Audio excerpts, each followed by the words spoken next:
Because you wanted to know, who was the cosmonaut who died screaming and cursing his crappy spacecraft? It was Vladimir Komarov on the flight of Soyuz 1 in 1967.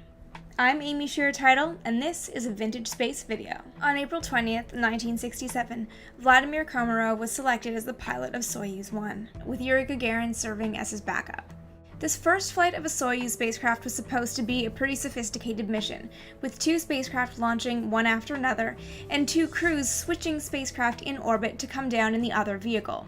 But there were so many problems with the Soyuz vehicle going into launch that the Soviet space program decided to scrap this idea and launch Soyuz 1 alone. Komarov was rightly nervous about the flight. There were 203 known issues with the Soyuz spacecraft going into launch, all of which have been documented in a report, but the report seemed to fall on deaf ears.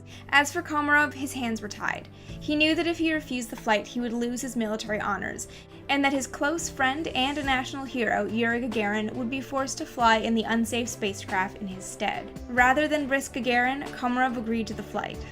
Soyuz 1 launched on April 23, 1967, and there were problems as soon as it reached orbit, but it was nothing compared to the problems that happened during its descent a day and 2 hours later. Soyuz 1 fell through the atmosphere completely out of control, and landed with the force of a 2.8-ton meteorite. The largest piece of Komarov that was found that was recognizable was his heel bone. For more on the story of Komarov and Soyuz 1, check out the article linked below.